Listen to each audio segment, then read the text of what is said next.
સંધાન all Gujarat integrated classroom. સેટેલાઇટના માધ્યમથી જોડતી કડી એટલે સંધાન. નમસ્કાર મિત્રો, ગુજરાત સરકારનો આ એક શૈક્ષણિક સાહસ એટલે કે સંધાનના અંતર્ગત બાયસેક દ્વારા વ્યાખ્યાન શ્રેણીમાં આપ સૌનું હાર્દિક સ્વાગત કરીએ છીએ. હું પ્રોફેસર નીરવ શાહ, સાહસિકે મ્યુનિસિપલ કોમર્સ કોલેજ કલોલ, અને મારા સાથી મિત્ર professor Vijaybhai H Raval, Gujarat college Ahmedabad ખાતે છેલ્લા 20 વર્ષથી અમે ફરજ બજાવીએ છીએ. આજનો આપણો વિષય છે મિત્રો આંકડાશાસ્ત્ર સેમિસ્ટર 2. એમાં આંકડાશાસ્ત્રના પેપરનું નામ છે કાર્યાત્મક સંશોધન. એ કાર્યાત્મક સંશોધનના ચોથા યુનિટ એટલે કે પર્ટ CPM વિશે આજે આપણે ચર્ચા કરીશું. પર્ટ અને CPM એટલે શું? પર્ટ એટલે કે પ્રોજેક્ટ ઇવેલ્યુએશન રિવ્યૂ ટેકનિક, યોજના મૂલ્યાંકન અને પુનરાવલોકન પદ્ધતિ. એટલે મિત્રો, કોઈ પણ યોજના, તમારે મોટી યોજના પાર પાડવી હોય ત્યારે એનું આયોજન કરવું પડે અને એ સમયસર કેવી રીતે પૂરી થશે એનો આખો તાગ મેળવવા માટે આપણે આ ટૉપિકનો અભ્યાસ કરવાનો છે. અને CPM એટલે કે ક્રિટિકલ પાથ મેથડ એટલે કટોકટી પૂર્ણ માર્ગ પદ્ધતિ. આ બંને આમ તો એકબીજાના પર્યાય જ છે, પણ એ બંને વચ્ચેની સામ્યતા અને તફાવત એ હવે એના પર વિશેષ પ્રકાશ પાડશે મારા સાથી મિત્ર professor Vijaybhai Raval. Good morning મિત્રો. મારા મિત્ર પ્રોફેસર નીરવભાઈ શાહે કીધું એમ, જ્યારે આપણે કોઈ મોટો પ્રોજેક્ટ હાથમાં લઈએ છીએ ત્યારે એનો એક હેતુ એ હોય છે કે એ પ્રોજેક્ટ સમયસર પૂરો થાય.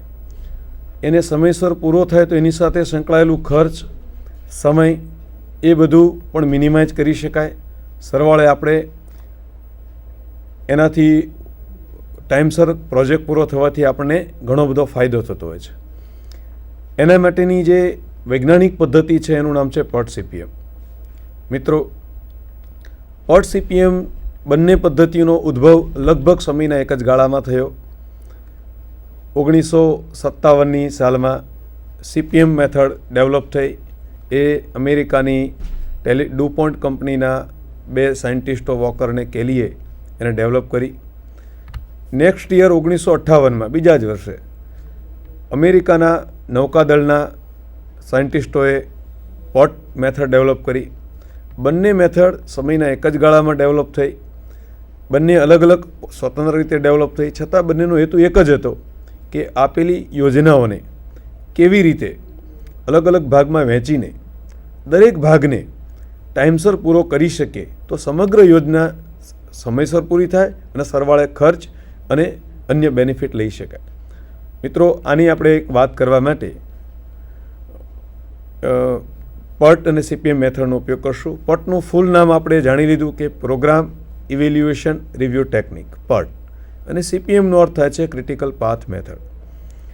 મિત્રો, ઘણીવાર આપણે જોતા હોઈએ છીએ કે યોજનાની અંદર આખી યોજના એક સાથે પૂરી થતી નથી. દાખલા તરીકે બંધ છે, મોટા પુલો છે, મોટી બિલ્ડિંગ છે, તો અગાઉથી જો આપણે એને જુદા જુદા ભાગોમાં વહેંચી શકતા હોઈએ તો અહીંયા પર્ટ અને CPMની અંદર જે આવતા અગત્યના પદોની હું થોડીક આપને સમજૂતી આપું કે એની અંદર ઇમ્પોર્ટન્ટ પદોની અંદર સૌથી પહેલાં આપણે સમગ્ર પ્લાનને જુદા જુદા ભાગોમાં વહેંચીએ છીએ ત્યારે એ ભાગોમાં જે પ્રોસેસ થાય છે એને આપણે એક્ટિવિટી કહીએ છીએ. દાખલા તરીકે કોઈ પણ મોટો પુલ બનાવવો છે, બંધ બનાવવો છે, તો સૌથી પહેલાં પેપર વર્ક થાય છે. આર્કિટેક્ચર એક ડિઝાઇન તૈયાર કરે છે. ત્યારબાદ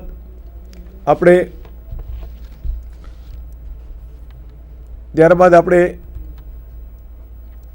ડિઝાઇન તૈયાર થયા પછીનું નેક્સ્ટ કામ હોય છે એના પાયાનું પિલર ડેવલપ કરવા, એ સાથે રો મટીરિયલ એકત્રિત કરવું અને ઉપર સ્લેબ ભરવા વગેરે વગેરે કામ. તો અહીંયા આર્કિટેક્ચર જ્યારે એક ડિઝાઇન તૈયાર કરી રહ્યો છે તો એને આપણે પ્રવૃત્તિ કહીએ છીએ, એક્ટિવિટી. મિત્રો, આવી રીતે આને એક્ટિવિટી ગણવામાં આવે છે અને એ ડિઝાઇન પૂરી થાય છે અને જે એક તો એને આપણે અહીંયા ઘટના તરીકે લઈએ છીએ. જ્યારે પટ ચાર્ટ દોરાય છે ત્યારે કોઈ પણ પ્રવૃત્તિને લેફ્ટ ટુ રાઇટ આપણે દર્શાવશું અને એ પણ એરો દ્વારા. દરેક પ્રવૃત્તિને આપણે નામ આપતા હોઈએ છીએ. નામ આપણે કેપિટલ લેટર્સ અથવા સ્મોલ લેટર્સમાં આપી શકીએ છીએ. A, B, C વગેરે નામ આપી શકીએ છીએ અને દરેક એરો કે જે પ્રવૃત્તિ માટે યુઝ કરીએ છીએ પટ ચાર્ટમાં, એની નીચે આપણે એનો એસ્ટિમેટેડ ટાઈમ લખતા હોઈએ છીએ. પ્રવૃત્તિ પૂરી થાય એટલે નેક્સ્ટ આપણે એક સર્કલ દોરીએ છીએ. એ ઘટના તરીકેનું છે, પરિણામ છે કે ભાઈ જ્યારે એક ચાર્ટ દોર્યો તો દોરીએ છીએ એ પ્રોસેસ છે, દેટ ઇઝ કોલ્ડ એક્ટિવિટી. અને નેક્સ્ટ એ ચાર્ટ દોરાઈ ગયો છે, રેડી છે, તો હવે આપણને એક પરિણામ મળી રહ્યું છે અને એને આપણે ઘટના કહીએ છીએ. એને 1, 2, 3 એવા આપણે નંબરિંગ આપીએ છીએ પટ ડાયાગ્રામમાં. મિત્રો, આ રીતે કન્ટિન્યુઅસ એક એક્ટિવિટી પછી બીજી એક્ટિવિટી, ત્રીજી એક્ટિવિટી એમ ચાલુ થાય છે. ઘણીવાર એક સાથે બે એક્ટિવિટી પણ સાથે હોય છે. તો અહીંયા એક્ટિવિટીની અગાઉ બનેલી એક્ટિવિટીને આપણે પુરોગામી કહીએ છીએ, એક્ટિવિટી પછી બનનારી એક્ટિવિટીને આપણે અનુગામી કહીએ છીએ અને સાથે જે એક્ટિવિટી ચાલતી હોય છે એને આપણે સહપ્રવૃત્તિ કહીએ છીએ. મિત્રો, પ્રવૃત્તિ પછીની અંદર આપણે એક કાલ્પનિક પ્રવૃત્તિ આવે છે. ઘણીવાર એવું બને છે કે બે પ્રવૃત્તિ એક સાથે ચાલતી હોય છે. ફોર એક્ઝામ્પલ, એક ખુરશી જો બનાવતા હોઈએ તો એની અંદર ઉપર પાયા બનાવવા, પાયા અને હાથો બધું એક સાથે જ બનતું હોય છે.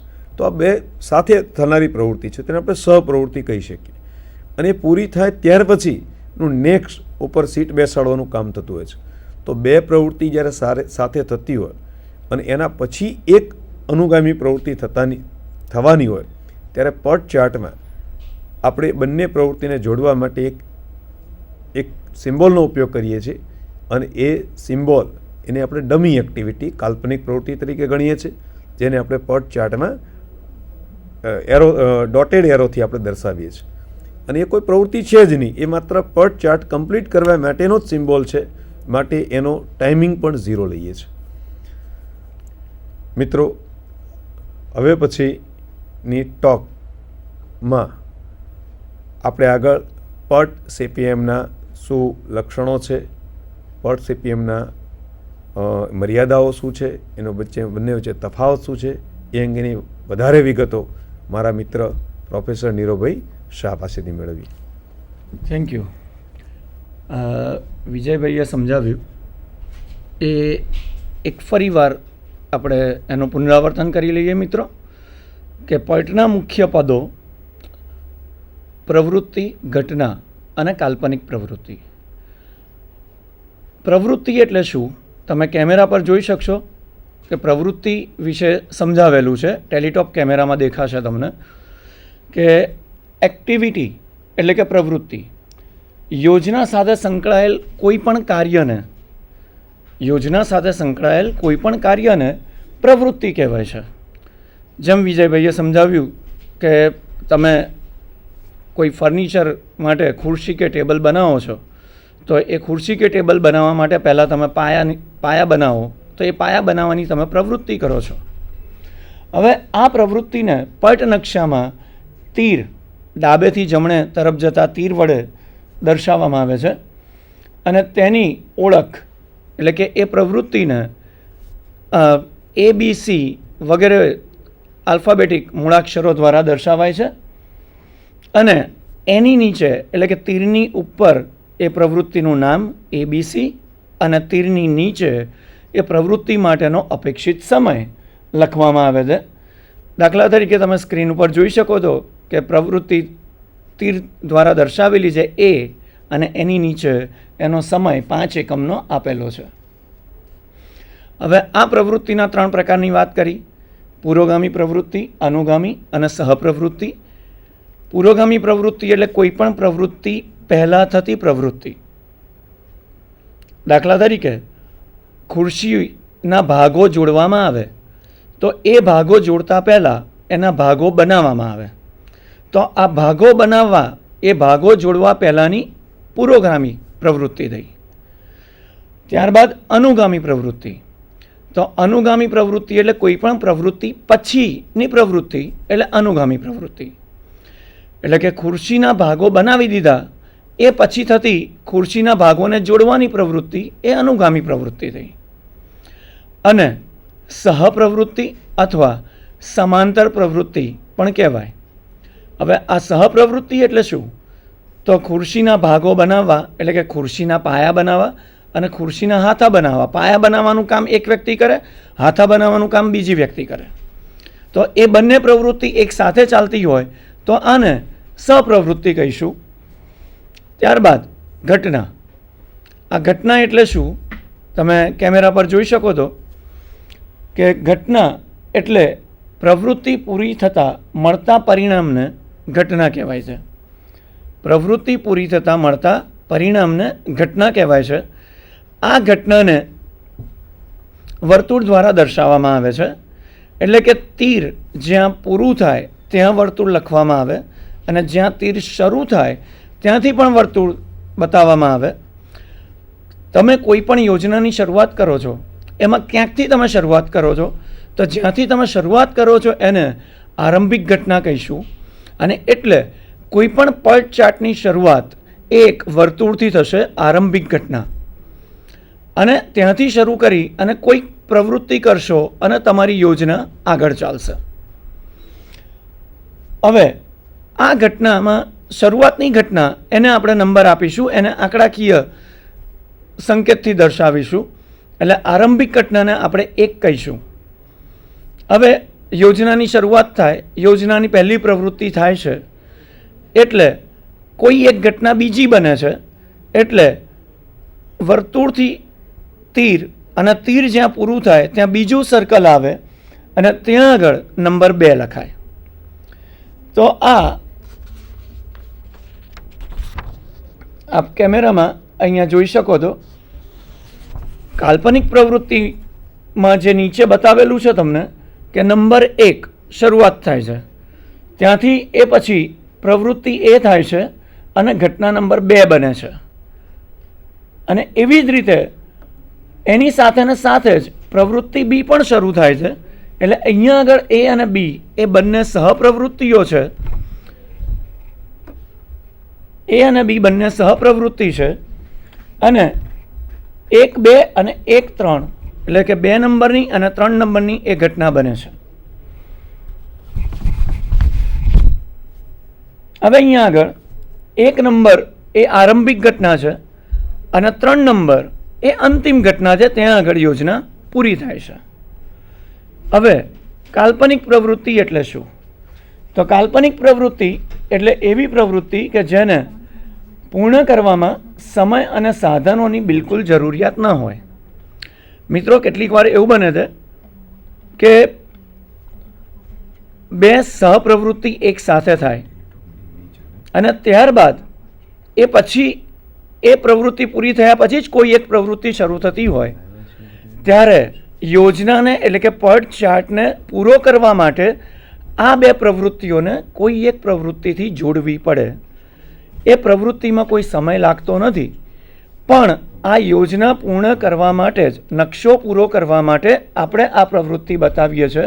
અને એટલે જે તમે કેમેરામાં જોઈ શકો છો કે એક ત્રુટક તીર દ્વારા દર્શાવેલી છે, જેને આપણે કાલ્પનિક પ્રવૃત્તિ કહીશું. આ કાલ્પનિક પ્રવૃત્તિ એટલે કે ડમી એક્ટિવિટી, અને એટલે એને તમે ડી વડે પણ દર્શાવી શકો અને D1, D2, D3 એવી રીતે પણ લખી શકાય જ્યારે એક કરતાં વધારે કાલ્પનિક પ્રવૃત્તિનો ઉપયોગ કરવાનો હોય ત્યારે. હવે આ પર્ટ CPMના ઉપયોગોની વાત કરીએ. ઉપયોગો, લક્ષણો અને મર્યાદાઓ. તો પર્ટના લક્ષણોની વાત કરીએ મિત્રો, સ્ક્રીન ઉપર આપ જોઈ શકો છો કે પર્ટ એ સમગ્ર યોજનાને જુદી જુદી પ્રવૃત્તિઓમાં વિભાજિત કરે છે કે જેથી દરેક પ્રવૃત્તિ તાર્કિક ક્રમમાં અને નિર્ધારિત સમયમાં પૂર્ણ કરી શકાય. તો પટ શું કરે છે? સમગ્ર યોજનાને વિવિધ પ્રવૃત્તિઓમાં વિભાજિત કરે છે કે જેથી દરેક પ્રવૃત્તિ તાર્કિક ક્રમમાં અને નિર્ધારિત સમયમાં પૂર્ણ કરી શકાય. એનું બીજું લક્ષણ, દરેક પ્રવૃત્તિના અંતે મળતા પરિણામ. દરેક પ્રવૃત્તિના અંતે મળતા પરિણામને શું કહીશું? હમણાં જ આપણે વાત કરી ગયા મિત્રો, એને ઘટના કહેવાય. અને દરેક પ્રવૃત્તિને પુરોગામી અને અનુગામી ઘટના હોય છે. ત્યારબાદ નંબર 3, યોજનાની વિવિધ પ્રવૃત્તિઓ વચ્ચેના આંતરસંબંધો. યોજનાના વિવિધ પ્રવૃત્તિઓ વચ્ચેના આંતરસંબંધો પટ નકશામાં દર્શાવી શકાય છે. નંબર 4, દરેક પ્રવૃત્તિનો અપેક્ષિત સમય નક્કી કરી શકાય છે. દરેક પ્રવૃત્તિનો અપેક્ષિત સમય એટલે એ પ્રવૃત્તિ કેટલા સમયમાં પૂર્ણ થશે એનો અંદાજિત સમય એટલે કે અપેક્ષિત સમય નક્કી કરી શકાય છે. આ પટનો મુખ્ય ઉદ્દેશ એ કોઈપણ યોજનાને ન્યૂનતમ સમયમાં પૂર્ણ કરવાનો છે કે જેથી સમય, શક્તિ અને ખર્ચ ત્રણેયનો બચાવ થાય. ત્યારબાદ નંબર 6, યોજના પૂર્ણ કરવા માટેના શક્ય વિવિધ માર્ગ. દરેક માર્ગ પૂર્ણ કરવાનો જરૂરી સમય અને કુલ ન્યૂનતમ સમય નક્કી કરે છે. તમે પટ નકશો દોરી દો, એ પછી એ પટ નકશામાં આરંભિક ઘટનાથી અંતિમ ઘટના સુધી જવા માટેના શક્ય વિવિધ માર્ગો હોઈ શકે. એ બધા જ વિવિધ માર્ગો એ નક્કી કરે.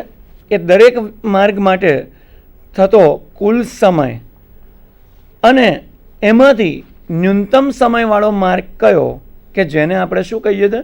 કટોકટીપૂર્ણ માર્ગ. આ બધું જ એ પટ પરથી, પટના નકશા પરથી નક્કી થઈ શકે. આમ આ પટ એ યોજનાના